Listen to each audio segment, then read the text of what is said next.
Hey guys, welcome back to my channel pharmacy family. कैसे हैं आप लोग? आशा करता हूँ अच्छे होंगे। आज मैं लेकर आया हूँ ह्यूमन एनाटॉमी एंड फिजियोलॉजी 1 का लेक्चर नंबर 6। ओके। अभी तक हमने क्या पढ़ा था? सेलुलर लेवल में हमने cell division, transport across cell membrane तक हमने यहाँ तक कंप्लीट कर लिया था। आज हम पूरा ये सेल टॉपिक जो है ये पूरा ख़त्म कर देंगे, ठीक है। फिर इसके बाद हमारा नेक्स्ट जो लेक्चर होगा या चैप्टर होगा हमारा चैप्टर नंबर 7, उसमें हम टिश्यू को पूरा ख़त्म करेंगे, ठीक है। बिना देरी किए हुए स्टार्ट करते हैं वीडियो को। मेरे वीडियो के साथ बने रहें, लाइक करें, शेयर करें, सब्सक्राइब करें मेरे चैनल फार्मेसी फैमिली को। आज का टॉपिक है हमारा सेल जंक्शन। सेल जंक्शन से हम स्टार्ट करेंगे। सेल जंक्शन होता क्या है, ठीक है। सेल जंक्शन एक जगह है जहाँ पे जो मॉडिफाइड सेल मेम्ब्रेन्स होती हैं, ठीक है, वो कंट्रीब्यूट करती हैं कम्युनिकेट करने पे और कोहेसन करने के लिए, ठीक है। Contributing in cohesion and communicating, उसको हम बोलेंगे सेल जंक्शन। देखिए लिखा है ना, modified cell membranes contributing in cohesion, मतलब कोहेसन में कंट्रीब्यूट करेगी और कम्युनिकेशन में करेगी, उसको हम सेल जंक्शन बोलते हैं, ठीक है। Epithelial cell adhere to each other, epithelial cell जो होगा वो एक तरफ को चिपकेगा, ठीक है। तो एक दूसरे के साथ चिपकेगा, किसकी मदद से, किसके द्वारा चिपकेगा? ग्लाइकोप्रोटीन के द्वारा चिपकेगा, उसको हम कैथरीन बोलेंगे, ठीक है। कैथरीन क्या होता है? जब ग्लाइकोप्रोटीन के द्वारा एपिथेलियल सेल एक दूसरे के साथ चिपकना चालू करते हैं तो उसको हम कैथरीन बोलते हैं, ठीक है।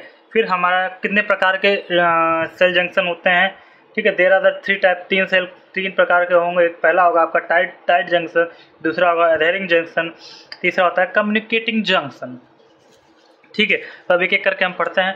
पहला हमारा है टाइट जंक्शन। टाइट जंक्शन क्या होता है? टाइट जंक्शन क्या होता है? ये एपिथेलियल टिश्यू में पाया जाता है, इसको टाइट जंक्शन भी बोला जाता है, ठीक है।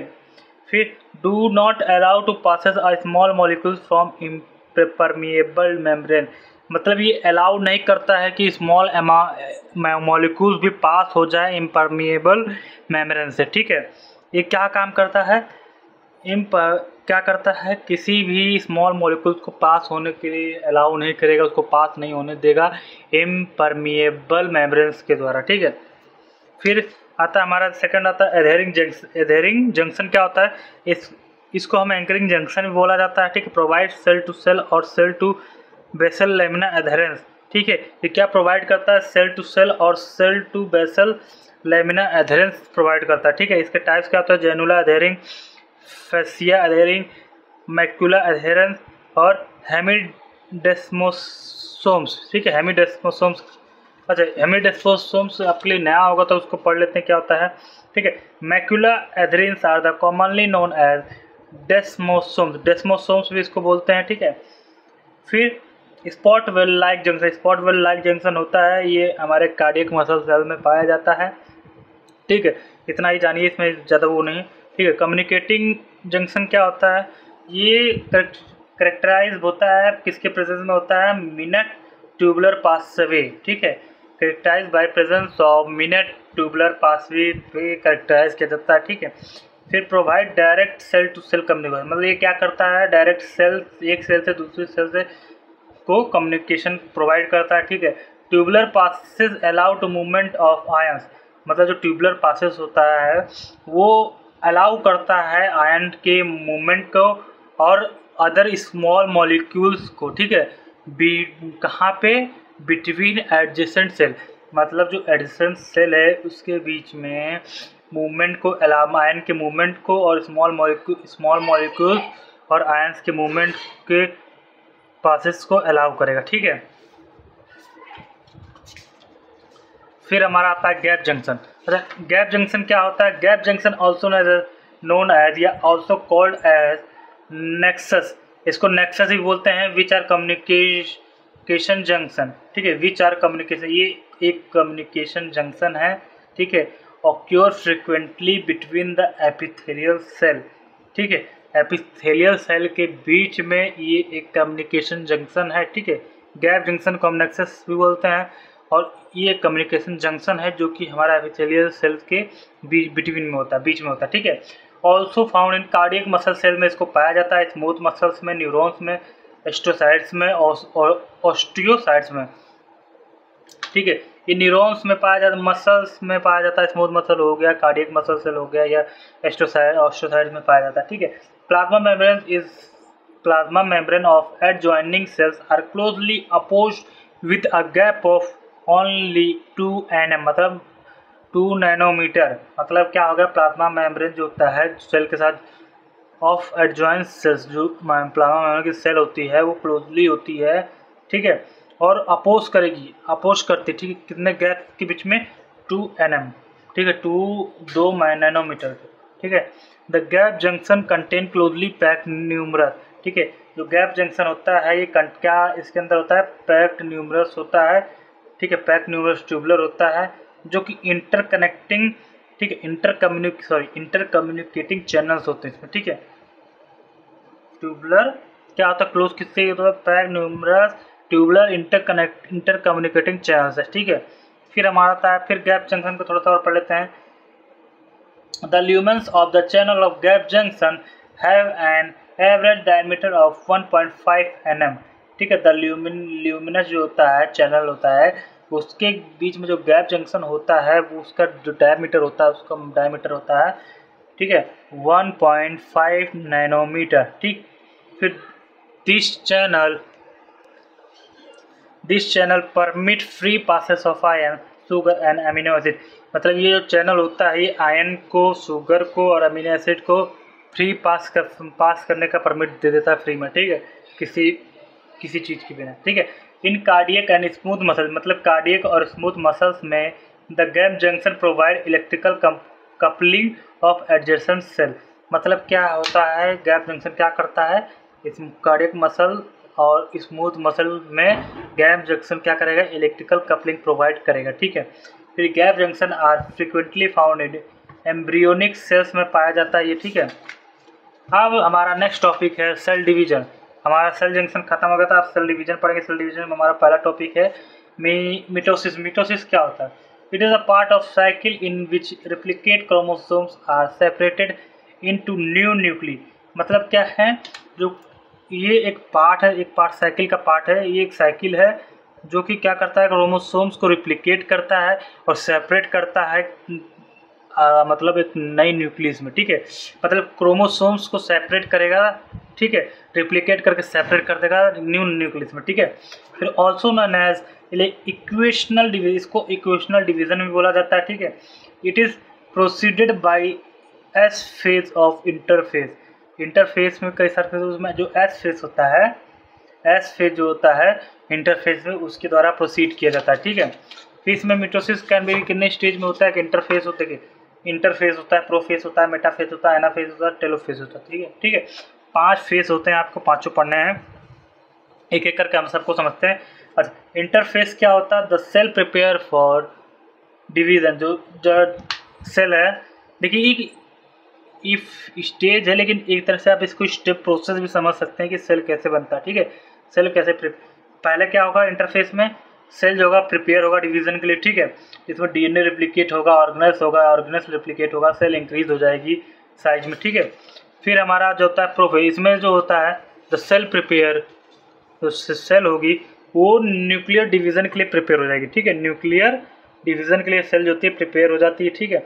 इसमें क्या होता है, क्रोमोसोम बिकम विजिबल अंडर एलन, ठीक है, एलन के बीच में जो क्रोमोसोम्स है वो विजिबल होने लगता है, ठीक है। Thread become shorter and thicker, consist of 2 chromatid joining by centromere के द्वारा ज्वाइनिंग करके बन जाता है, ठीक है।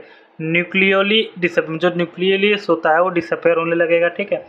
फिर हमारा आता है मेटाफेज में सेल देखिए क्या था, पहले सेल डिवीजन हो रहा था, सेल जो प्रिपेयर हो रहा था सेल डिवीजन के लिए, फिर न्यूक्लियर डिवीजन के लिए, फिर क्रोमोसोम्स के लिए, ठीक है, क्रोमोसोम्स के डिवीजन के लिए प्रिपेयर होगा, ठीक है। Chromosome line up to the centre, मतलब सेंटर में लाइन अप कर लेंगे, ठीक है। Spindle fibre attach from the daughter cell to the chromosome at the, जो क्या कहते हैं, स्पेंडल फाइबर होगी वो डॉटर सेल से कनेक्ट होगी, ठीक है। इक्वेस्ट्रॉयल प्लेट इज फॉर्म, इक्वेस्ट्रॉयल प्लेट जो होगी वो फॉर्म होने लगेगा, ठीक है, ठीक है। Microtubules spindle with attach to centromere से अटैच हो जाएगा, ठीक है। माइक्रोट्यूबुलर एक्सर्ट पुल क्रोमोसोम, जो माइक्रोट्यूबुलर होगा एक्सर्ट होने लगेगा, पुल करने लगेगा क्रोमोसोम्स को, ठीक है। फिर हमारा नेक्स्ट फेज होता है एनाफेज, ठीक है। एनाफेज क्या होता है, क्रोमोसोम जो होगा डिवाइड होना शुरू हो जाएगा, ठीक है। क्या था, इससे पहले जो हमारा मेटाफेज था, ठीक है, इससे पहले जो हमारा मेटाफेज था उसमें क्रोमोसोम डिवीजन होता था, ठीक है। इसमें डिवाइड होना शुरू हो जाएगा, उसमें स्टार्टिंग हो रही थी, इसमें डिवाइड होना शुरू हो जाएगा, क्रोमोसोम डिवाइड हो जाएगा, ठीक है। Spindle fibre pull chromosome apart, जो स्पिंडल फाइबर होगा क्रोमोसोम को पुल कर देगा, ठीक है। Half of each chromosome move to each daughter cell, मतलब जो मान लीजिए एक क्रोमोसोम्स है, ये यहाँ से हाफ हो जाएगा, ये दूसरे डॉटर सेल के पास जाएगा, ये भी डॉटर सेल के पास जाएगा, ठीक है। फिर chromatid separate and move to respect pole of is an independent chromosome, जो क्रोमोटाइड होगा वो सेपरेट हो जाएगा और मूव करने लगेगा अपने इंडिपेंडेंट क्रोमोसोम्स के पास, ठीक है। A human cell two identical set of 46 chromosome move to opposite pole, मतलब जो ह्यूमन सेल होते हैं उसमें 46 क्रोमोसोम होते हैं जो कि अपोजिट पोल पे ट्रांसफ़र होने लगेंगे, ठीक है, मूव होने लगेंगे, ठीक है। अब आता है हमारा टेलोफेज। टेलोफेज में क्या होता है, साइटोप्लाज्म जो होता है, जो हमारा साइटोप्लाज्म होगा वो डिवाइड हो जाएगा, ठीक है। A constriction called cleavage furrow appears in the middle of elongated cell, मतलब elongated cell पे ये appear होने लगा, उसके बीच में मध्य में, ठीक है, मध्य में appear हो गया, ठीक है। Nuclear envelope is formed includes chromosome, जो न्यूक्लियर होगा वो इन्वेलप हो जाएगा, फॉर्म हो जाएगा कहाँ पे, जहाँ पे क्रोमोसोम इंक्लोज होगी, ठीक है। और 2 न्यूक्ली फॉर्म होंगे, इसमें 2 न्यूक्लियस फॉर्म हो जाएंगी। फिर cell wall pinches into 2 form, मतलब दो फॉर्म में पिंच हो जाती है 2 न्यू डॉटर सेल में, ठीक है। देखिए, देख सकते हैं आप इसका, देखिए एक आखिरी में समझा देता हूँ जितने भी हमारे 5 देखिए। इंटरफेज में क्या था, हमारा सेल डिवीजन चालू हो गया था, ठीक है। इसके अर्ली फेज हो गया, अर्ली प्रोफेज हो गया, लेट प्रोफेज हो गया। अब मेटाफेज में क्या था, हमारा जो सेल डिवीज़न क्रोमोसोम है वो डिवीज़न स्टार्ट हो गया था, ठीक है। अब एनाफेज देखिए, एनाफेज जो था हमारा, एनाफेज में क्रोमोसोम डिवाइड हो जाता है, ठीक है। बाकी आप देख ही सकते हैं। हम पढ़ेंगे नेक्स्ट टॉपिक मियोसिस। मियोसिस क्या होता है, meiosis is a types of cell division, ये एक सेल डिवीज़न का पार्ट है जिसके द्वारा हम जर्म सेल्स आर प्रोड्यूस, जिसके द्वारा हमारा जो होता है जर्म सेल्स हमारा प्रोड्यूस होता है, जैसे एग हो गया, स्पर्म हो गया, ठीक है। Meiosis is the types of cell division जिसके द्वारा हमारा, मियोसिस एक प्रकार का सेल डिवीजन है जिसके द्वारा हमारा जर्म सेल प्रोड्यूस होता है, ठीक है। 1 parent cell produce 4 daughter cell, मतलब एक पेरेंट सेल जो होगी 4 डॉटर सेल को प्रोड्यूस करेगी। Daughter cell have half the number of chromosome, मतलब जो डॉटर सेल होगी वो क्रोमोसोम्स का आधा नंबर उसके अंदर होता है, ठीक है। Found in the original parent cell, जो कि पेरेंट सेल मतलब मान लीजिए पेरेंट सेल में हमारा 46 पाया जाता है, ठीक है। अब इसका आधा करेंगे आपका तो 23, एक डॉटर सेल में आपका 23 क्रोमोसोम्स पाया जाता है, ठीक है। फिर during meiosis DNA replicate once, मतलब जो डीएनए होगा वो रेप्लिकेट करेगा एक बार, but the nucleus divided twice, मतलब अगर डीएनए ने एक बार रेप्लिकेट किया तो हमारा जो न्यूक्लियस है वो 2 बार डिवाइड होगा, ठीक है। 4 stage can be describe by each division of the nucleus, मतलब 4 स्टेप है जिसको डिस्क्राइब किया गया है ईच डिवीजन के, ठीक है। तो हमारा फिर से वही होगा प्रोफेज। अच्छा, प्रोफेज क्या होता है, prophase much longer consisting of 5 stage, मतलब प्रोफेज होता है मच लॉन्गर होता है जो कि 5 स्टेज कंसिस्ट करता है, ठीक है। लेप्टोटीन होता है, जाइगोटीन होता है, फैसाइटिन होता है, डाइप्लोटेन होता है, डाइकिनेसिस होता है, ठीक है, ये होता है। बाकी आपका इसका नोट्स का पीडीएफ मिल जाएगा, आप देख सकते हैं इसको, ठीक है।